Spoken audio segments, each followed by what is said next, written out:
हिमाचल की 68 विधानसभा सीटों पर वोटिंग जारी है। दोपहर 1 बजे तक 37% वोटिंग हो चुकी है।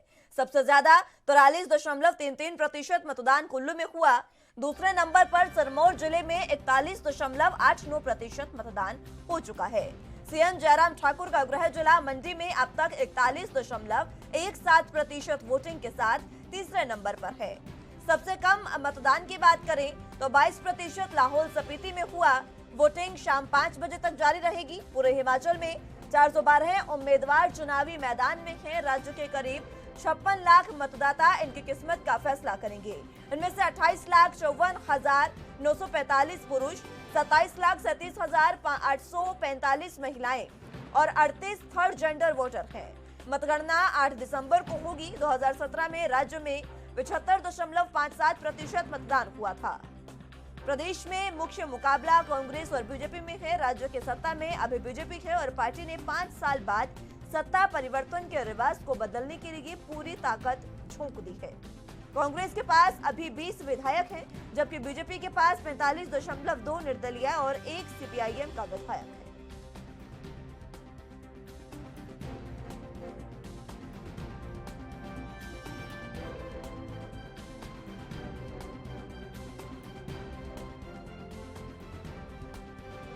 तो आपको बता दें कि हिमाचल प्रदेश में लगातार मतदान जो है वो जारी है।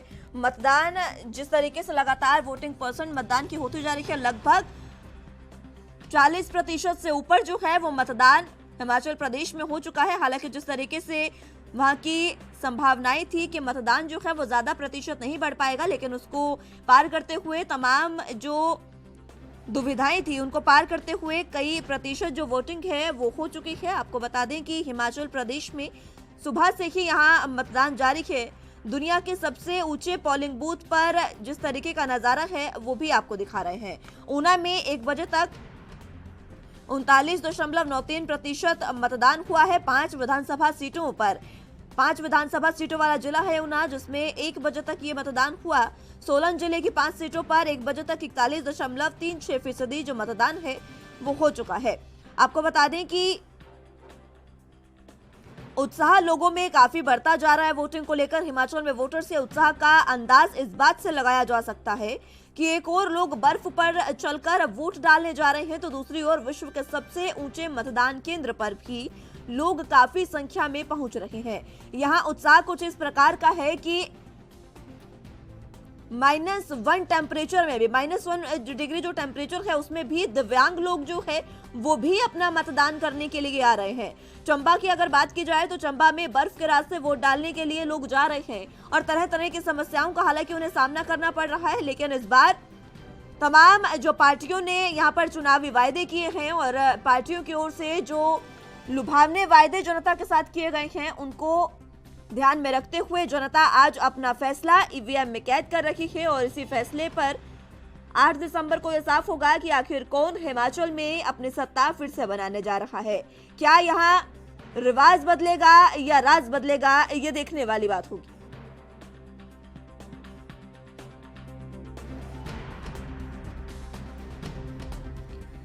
जरा जानकारी के लिए हिमाचल प्रदेश से ब्यूरो चीफ टीना ठाकुर हमारे साथ मौजूद हैं। टीना जी, फिलहाल जिस तरीके से मतदान लगातार सुबह से जारी है, किस तरीके की स्थितियां देखने को मिल रही है? क्योंकि हिमाचल प्रदेश पहाड़ी राज्य है और दुर्गम परिस्थितियां हैं, दुर्गम रास्ते हैं जहां से जाकर लोग मतदान कर रहे हैं। किस तरीके का उत्साह वोटर्स में?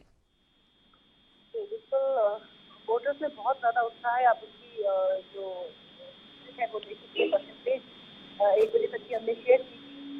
37% ऑल हिमाचल की 40 के आसपास जो है परसेंटेज पहुंच गई थी। तो आप देख सकते हैं कि वो चाहे लाहौल का वोटर है, वो चाहे चंबा का है, कांगड़ा का है, हिमाचल में सारे कोनों में जो है उत्साहित है वोटर। हालांकि 5 बजे जब वोटिंग खत्म होगी तब साफ हो पाएगा, क्योंकि पिछली 2017 के इलेक्शन से उसमें 75% से अधिक वोटिंग हुई थी और इस बार लक्ष्य निर्वाचन आयोग ने नहीं रखा था कि जो ये पिछला लक्ष्य था, पिछला रिकॉर्ड था, उसको तोड़ना है। तो अब देखने वाली बात है कि हिमाचल की जनता कितना साथ देती है और कितना घरों से निकल कर आती है और मतदान में कितना % वोटें जो बढ़ोतरी है वो हो पाती है।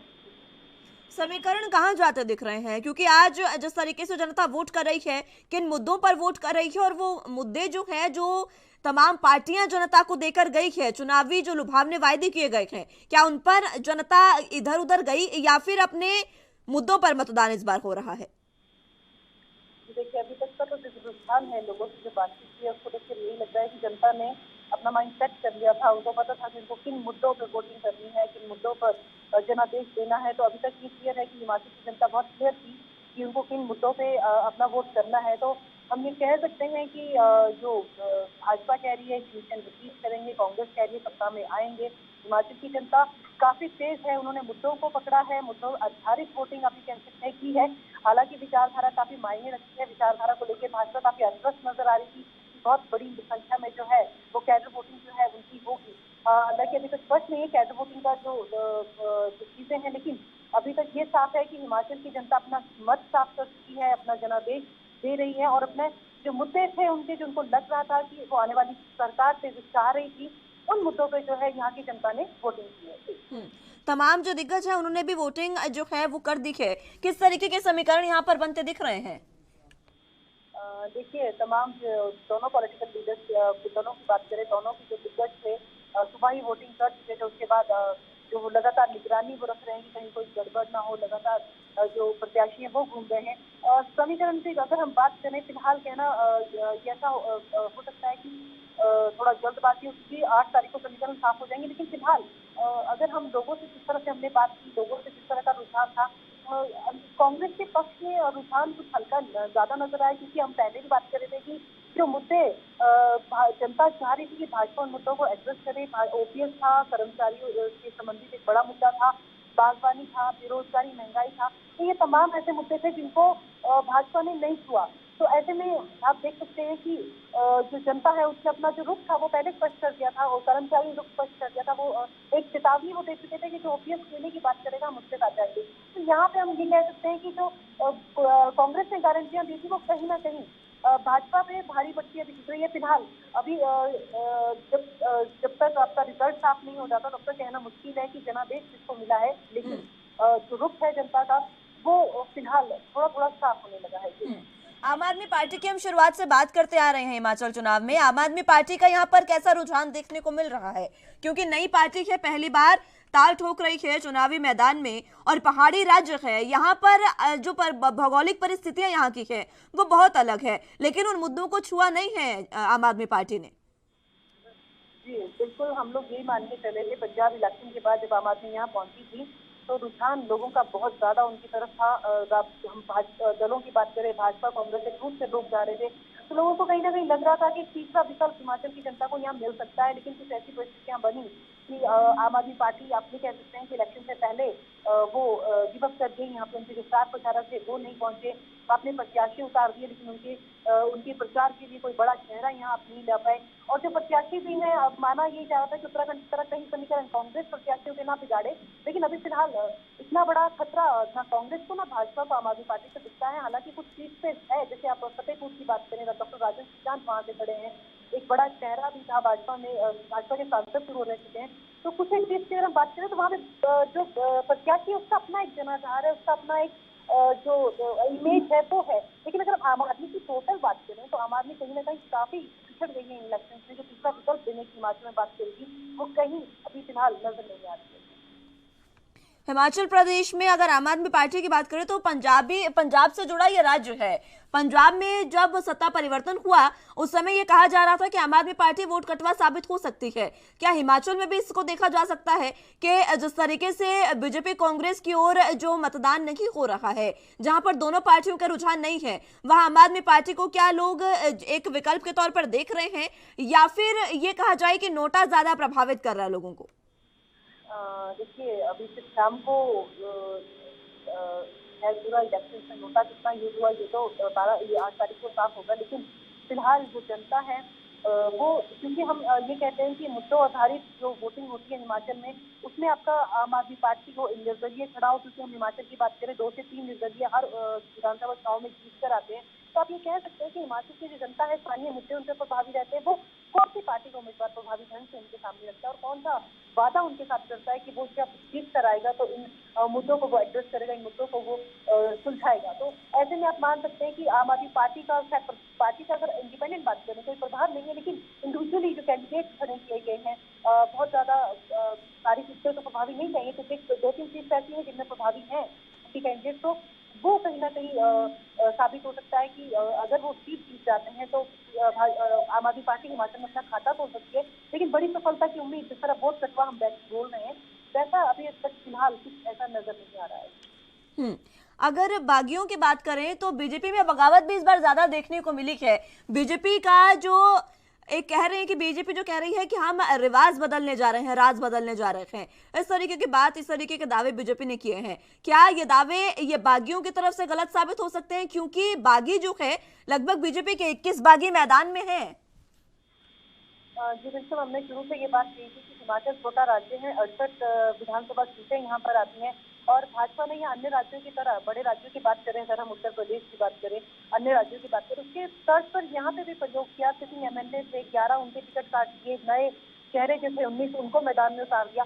तो उसके बाद जो बगावत देखने को मिली भाजपा में, बड़े स्तर को देखने को मिली और उसको कंट्रोल करने में, हम बोलेंगे डैमेज कंट्रोल करने में भाजपा कहीं ना कहीं असफल रही। उसके जो बाकी थे उनको बिठाने में वो सफल रही। तो निश्चित तौर पे जो परिणाम है उनमें जरूर जो बागी है वो इसमें जो फर्क डाल सकते हैं। और कहीं तो बागी इतने स्ट्रॉन्ग है भाजपा के कि उनको 3-4 सीट पर तो ये लगता है कि कहीं वो सीट ही ना निकाल ले। तो आप ये देख सकते हैं कि समीकरण भाजपा ने जब अपने जो टिकट वितरण किया उसके बाद कहीं ना कहीं बिगड़े और जो बगावत थी वो बहुत ज्यादा इस हद तक फैली कि भाजपा उसको कंट्रोल करने में असफल रही। लेकिन अगर इन बागियों को देखा जाए टीना जी, तो क्या ये कहा जा सकता है कि अगर कहीं बीजेपी को ये लगा कि बागियों की वजह से सरकार बन रही है और बीजेपी इन बागियों को मनाने की कोशिश करती है, तो ये किसका रुख करेंगे? क्या लगता है आपको, क्या वापस बीजेपी में जाएंगे? बिल्कुल, भाजपा की ये खासियत है कि जो उनके निर्दलीय चुनाव लड़ते हैं तो अगर वो जीतते भी हैं तो बहुत कम ऐसा होता है कि वो किसी दूसरी पार्टी की तरफ जाए, उल्टा वो जीतकर भाजपा में वापस आएंगे। भाजपा को भी ये उम्मीद है कि जो उनके जो बड़े जो चेहरे उतरे हैं बगावत में, अगर वो कहीं जीतते हैं तो कहीं ना कहीं वो वापस भाजपा में अपनी वापसी करेंगे। तो इसका एक आश्वासन भाजपा के पास है कि हमारे जो निर्दलीय, हमने बेशक 6 साल के लिए निष्कासित करके, लेकिन जब सरकार बनाने की बारी आएगी और कहीं ना कहीं वो एक फैक्टर काम कर रहा होगा कि आपको निर्दलियों को साथ देना है, तो जरूर निश्चित तौर पर जो बाकी जीत कर आएंगे वो भाजपा के साथ ही जाएंगे। ठीक है टीना जी, बहुत शुक्रिया आपका हमारे साथ जुड़ने के लिए और तमाम अहम जानकारी हम तक पहुंचाने के लिए। जरा जानकारी के लिए बिलासपुर से संवाददाता सुरेश जामवाल भी हमारे साथ मौजूद हैं। सुरेश, बिलासपुर की अगर बात करें तो बिलासपुर जेपी नड्डा का गृह क्षेत्र है, उन्होंने यहाँ से वोटिंग की है और जिस तरीके के उन्होंने तमाम वायदे किए हैं जनता से, क्या लगता है बिलासपुर की जनता क्या जेपी नड्डा के चेहरे पर वोटिंग कर रही है आज, या फिर यहाँ पर भी कहीं ना कहीं रिवाज बदलता नजर आ रहा है? जी, जिला बिलासपुर की बात करें तो जिला बिलासपुर जो है भाजपा जो राष्ट्रीय अध्यक्ष है जेपी नड्डा, उनका गृह जिला है और जिसमें 2017 की अगर बात करें, 2017 की बात करते हैं तो 2017 में 3 विधानसभा से भाजपा के जो प्रत्याशी वो जीत कर आए थे और एक विधानसभा क्षेत्र ऐसा था जो पंजाब के साथ सटा था, श्री नैना देवी, उसके साथ कांग्रेस की जो प्रत्याशी था वो जीता हुआ था। और इस बार की अगर बात करें 2022 की बात करें तो भाजपा चाहती है कि इस बार हम 4 सीटें जीतकर ही आए, क्योंकि नड्डा के द्वारा और तमाम बड़े जो भाजपा के जो दिग्गज स्टार प्रचारक थे उनके द्वारा बहुत बड़ी रैलियां जिला बिलासपुर में की गई थी। तो अगर हम बात करें कि 4 सीटें जीतकर आएंगे या नहीं आएंगे, तो ये तो लोगों ने पहले ही मन बना लिया था कि भाजपा को जिताना है या बागियों के साथ जो भाजपा के दो जगह बागी भाजपा के जो प्रत्याशी मैदान में उतरे हैं उनकी तरफ जाए, तो कहीं ना कहीं ये समीकरण बिगड़ भी सकता है। ये कहा जा सकता है सुरेश, क्या कांग्रेस का यहाँ पर बिल्कुल नामो निशान नहीं है?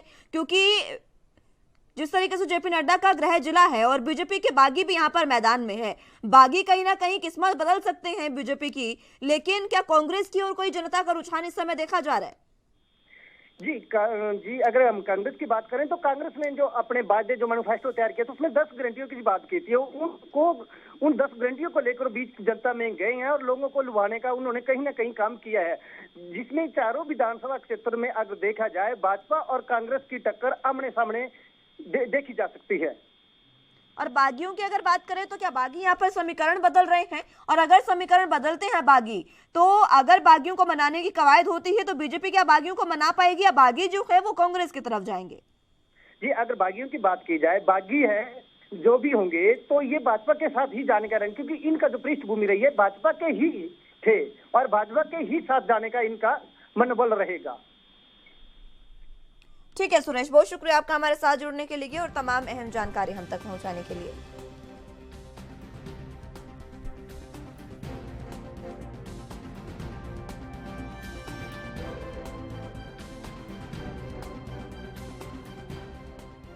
तो आपको बता दें कि हिमाचल प्रदेश में चुनाव लगातार जारी है और यहाँ पर बागी जो है वो इस बार सरकार बनाने में कवायद जो है वो तेज कर रहे हैं।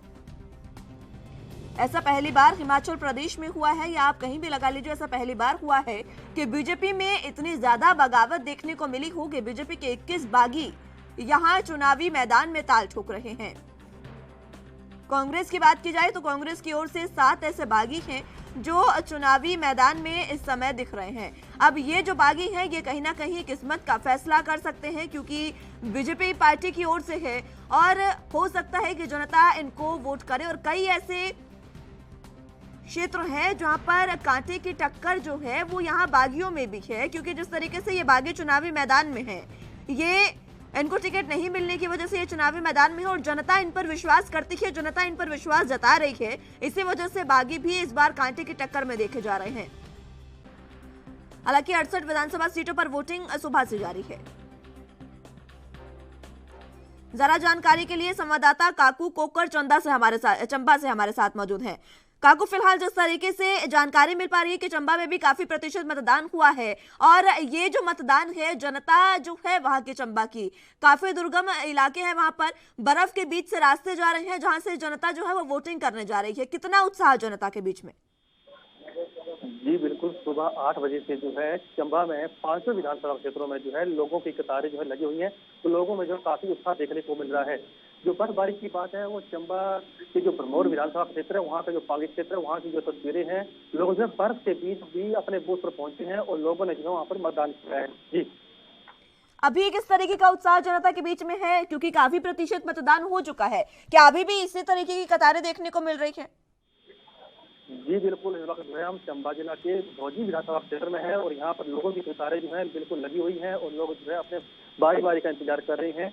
लोग जो है यहाँ पर काफी उत्साह के साथ जो है मतदान करने के लिए अपने बूथ पर जो है पहुंचे हुए हैं। जी, समीकरण किस तरीके के देखे जा रहे हैं? अगर बात करें प्रत्याशियों की, तो किस प्रत्याशी की ओर ज्यादा रुझान जनता का देखा जा रहा है? जी, चंबा जिला के 5 विधानसभा क्षेत्रों की बात करें तो यहाँ पर जो है 5 विधानसभा क्षेत्र में जो है कांटे के मुकाबले हैं। तो चंबा की जो सदर सीट है उसमें जो है 3 लोगों के बीच मुकाबला है, क्योंकि वहाँ पर जो है भाजपा के एक बागी हुए हैं और वो जो है आजाद से लड़ रहे हैं। जो चंबा सदर सीट है उसमें 3 प्रत्याशी जो है कांटे का मुकाबला है और बाकी जो 4 विधानसभा क्षेत्र है वहाँ पर जो है हर सीट पर जो है कांटे की टक्कर ही देखने को मिल रही है। ये जो बीजेपी के बागी हैं, क्या ये यहाँ पर समीकरण बदलते नजर आ रहे हैं? ये कहना काफी मुश्किल होगा, क्योंकि इन्हें जो है पहले भाजपा की ओर से टिकट दिया गया था, उसके बाद जो है इसका टिकट काट कर जो है वो किसी और को दिया गया है। इसके चलते जो है उन्होंने जो है आजाद से लड़ने का फैसला लिया और उन्होंने जो है पूरी अपनी ताकत जो है झोंक दी है और वहाँ पर जो है बीजेपी, कांग्रेस और आजाद 3 उम्मीदवार ऐसे हैं जिनके बीच जो है कड़ा मुकाबला देखने को मिल रहा है चंबा सदर से। बाकी जो धोजी की सीट की बात करें तो यहाँ पर भी कांटे का मुकाबला हो रही है, और सीट मानी जा रही है। ठीक है काकू, बहुत शुक्रिया आपका हमारे साथ जुड़ने के लिए और तमाम अहम जानकारी हम तक पहुंचाने के लिए।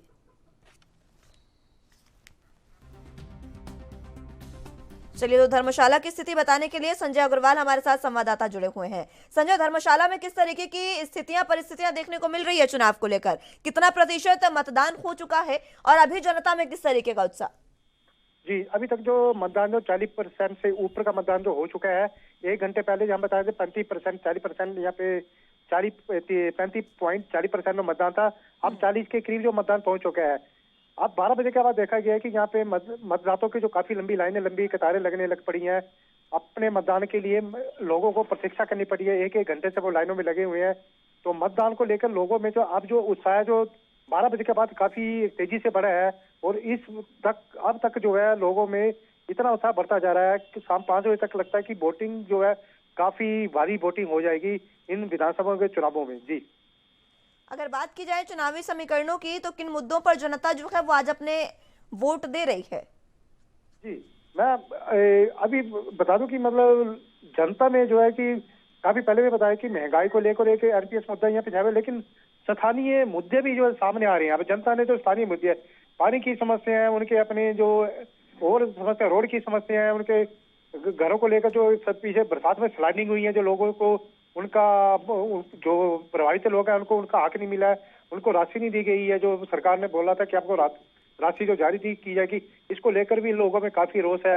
अब मतदाता जो एक खामोश है, बिल्कुल खामोशी के साथ मतदान कर रहा है और मतदाता चाहता है कि इस बार उम्मीदवार सरकार वही बने जो लोगों की आकांक्षाओं पर खरा उतरे, विकास के कार्य की बात करे, जनता से जो वादे किए उनको पूरा करे। जी, कई लोग ऐसे भी थे क्योंकि बीजेपी ने ओपीएस की बात नहीं की है और यहाँ मुद्दे ये भी रहे कि जो ओपीएस की बात करेगा उसी को हम मतदान में उसी को वोट करेंगे। क्या ये मुद्दा भी यहाँ पर धर्मशाला में सक्रिय रहा?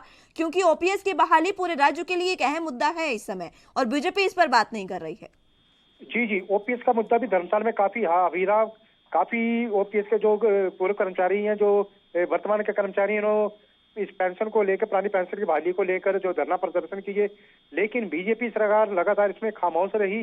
अब चुनावों में लगता है कि ओपीएस का मुद्दा जो है भाजपा पर भारी पड़ने वाला है और भाजपा सरकार भी जो है भाजपा को लगता है कि चुनावों में कहीं ना कहीं उसे जो नुकसान उठाना पड़ सकता है। जी मैम, ठीक है, बहुत शुक्रिया आपका हमारे साथ जुड़ने के लिए संजय और तमाम अहम जानकारी हम तक पहुंचाने के लिए। तो आपको बता दें कि हिमाचल प्रदेश में चुनाव जो है वो बदस्तूर जारी है और जिस तरीके से लगातार जनता जो है वो मतदान कर रही है उसमें ये कहा जा सकता है कि काफ़ी उत्साह जनता के बीच इस समय देखा जा रहा है। आपको बता दें कि तमाम जो जिले हैं वहाँ पर कई प्रतिशत मतदान जो है वो हो चुका है और पूरे हिमाचल की बात करें तो 40% से ज़्यादा मतदान जो है वो पूरे हिमाचल में हो चला है। दुर्गम पहाड़ी राज्य है और यहाँ की दुर्गम पहाड़ियों पर भी जनता जो है वो मतदान करने जा रही है। और बात करें अगर बागियों की, जो सबसे ज़्यादा इस समय बात चल रही है, बागी जो चुनावी मैदान में है वो यहाँ पर समीकरण बदलते नजर आ रहे हैं क्योंकि बीजेपी की ओर से ये 21 बागी मैदान में है और कांग्रेस की ओर से 7 बागी मैदान में है और ये जो बागी है वो चुनावी समीकरणों को पूर्ण रूप से बदलते नजर आ रहे हैं। दूसरी ओर कई ऐसे मुद्दे हैं जो जनता को कांग्रेस की ओर से लुभाए जा रहे हैं। ओपीएस की बात करें तो ओपीएस बहुत पुराना मुद्दा हिमाचल प्रदेश में देखने को मिल रहा है। बहुत लंबे समय से सरकारी कर्मचारी जो है वो पुरानी पेंशन की जो स्कीम है उसकी बहाली की मांग कर रहे थे, लेकिन बीजेपी ने इस पर अपनी कोई बात साफ नहीं की और बीजेपी ने हमेशा शुरुआत से यही कहा कि स्थितियों के हिसाब से ओपीएस पर बात की जाएगी। ज्यादा जानकारी के लिए संवाददाता विशाल राणा हमीरपुर से हमारे साथ मौजूद हैं। विशाल, हमीरपुर में किस तरीके की स्थितियां देखने को मिल रही है चुनाव को लेकर? कितने प्रतिशत मतदान हुआ और किस तरीके से जनता इस समय मतदान कर रही है? देखिए, यहाँ पे खासा उत्साह देखने को मिल रहा है। हमीरपुर में सुबह से ही यहाँ पे मतदान केंद्रों के बाहर लंबी लंबी कतारें लगी हुई थी और काफी यहाँ पे लोगों में उत्साह देखने को मिल रहा है जी। और यहाँ पर ऐसा है कि अभी दोपहर तक जो था 25% मतदान, जो हमारे पास जो आंकड़े, आधिकारिक आंकड़े आए थे उसके अनुसार कि 11 बजे तक कोई लगभग 25% मतदान हो चुका था। अब लेटेस्ट आंकड़े आ रहे हैं तो उसमें कोई लगभग पूरे जिला में कोई 50% के करीब तक तो यहाँ पे इसमें मतदान हो चुका है जी। 50% से ज्यादा जो मतदान है वो हमीरपुर में हो चला है, यानी कि उत्साह में है मतदाता। लेकिन ये मतदाता किसकी सरकार बनाते नजर आ रहे हैं? किसकी तरफ रुझान मतदाताओं का? में अगर हमीरपुर जिला की पूरी बात करें तो हमीरपुर जिला में अधिकांश जो सीटें हैं उनके ऊपर भाजपा और कांग्रेस का ही मुकाबला दिखाई दे रहा है। लेकिन जो हमीरपुर जो सदर विधानसभा क्षेत्र है वहाँ पे आजाद प्रत्याशी भी वहाँ पे मैदान में डटे हुए हैं। बाकी जो 4 सीटें हैं, 4 सीटों के ऊपर जो है कांग्रेस और भारतीय जनता पार्टी में सीधा मुकाबला नजर आ रहा है जी। और यहाँ पर बेसिकली जो आपने आपने बात कर रहे थे ओपीएस जो है बहुत बड़ा एक मुद्दा बनकर यहाँ पे आ रहा है जी। हमें पूरे चुनावों में जी पूरे केंद्र में जो मुद्दा था ओपीएस का ही दिखाई दे रहा था।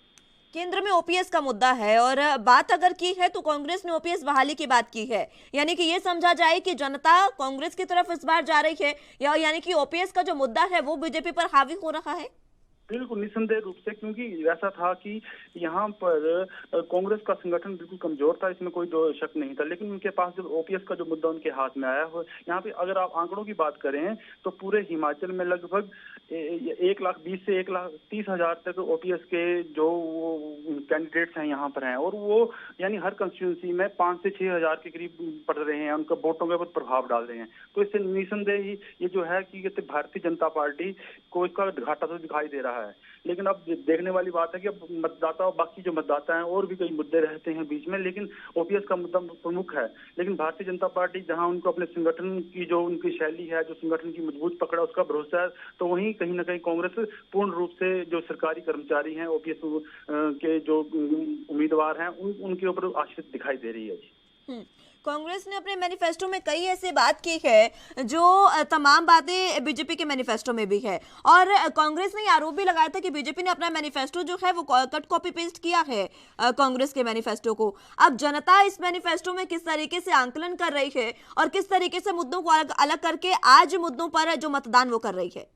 देखिए, आज जो मुख्य रूप से मुद्दा हिमाचल प्रदेश में देखा जाए तो बेरोजगारी एक बहुत बड़ा मुद्दा बन के सामने आया है। और दूसरी सबसे बड़ी बात है, एक स्वभाव होता है एक किसी भी राज्य का, और हिमाचल प्रदेश का स्वभाव रहा है कि वो हर 5 साल के बाद उम्मीदवारों को सरकार बदलते ही हैं। और मुझे ये लग रहा है कि कहीं ना कहीं जो ये बात भारतीय जनता पार्टी रिवाज बदलने की कर रही है, ये बहुत मुश्किल दिखाई दे रहा है, क्योंकि जिस हिसाब से जनता का मूड दिखाई दे रहा है कि जनता यानी कि ऐसा होता है कि किसी के साथ कोई, जैसे मान लीजिए अब हिमाचल प्रदेश ऐसा राज्य है जहां पे लोकसभा चुनाव में भारतीय जनता पार्टी को 70% से ज्यादा वोट पड़े हुए हैं।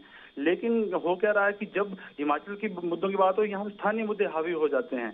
तो यहाँ ये तो बात, इसमें कोई दो राय नहीं है कि मोदी जो यहाँ पे सबसे बड़े नेता हैं, मोदी जी को लोग मानते हैं। जब लोगों के जो मायने चेंज हो जाते हैं, जब वो केंद्र के लिए वोट डालते हैं तो मोदी जी को देख रहे हैं। लेकिन जब स्थानीय मुद्दों की बात आती है तो लोकल जो यहाँ का कैंडिडेट क्या, उसकी छवि क्या, उसकी परफॉर्मेंस क्या रही है, तो उसके आधार पर चल रहा है। तो ये है कहते कि हर जगह भारतीय जनता पार्टी के लिए सबसे बड़ी जो मुसीबत दिखाई दे रही है, भारतीय जनता पार्टी में कोई 21 जो सीटें हैं भारतीय जनता पार्टी की, उनके ऊपर बाकी उम्मीदवार खड़े हुए हैं।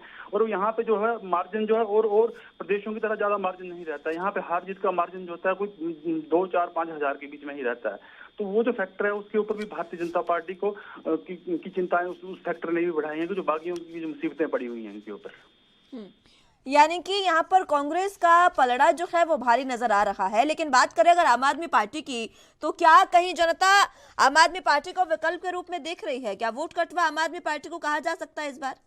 नहीं, जो स्टार्टिंग में जब पंजाब में गवर्नमेंट बनी थी तो यहाँ पे कहा जाता है कि पंजाब की गवर्नमेंट का प्रभाव जो है हिमाचल प्रदेश में पड़ता है।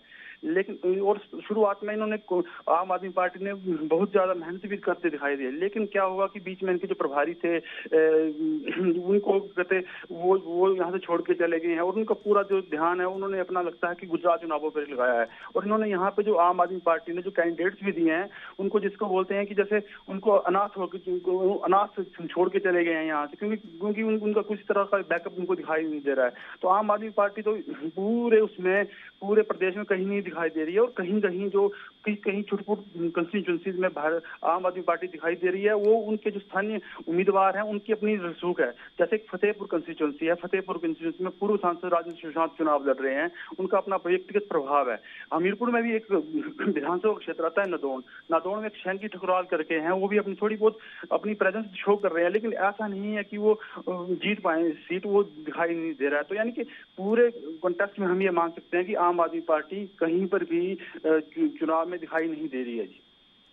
ठीक है, बहुत शुक्रिया आपका विशाल हमारे साथ जुड़ने के लिए और तमाम अहम जानकारी हम तक पहुंचाने के लिए।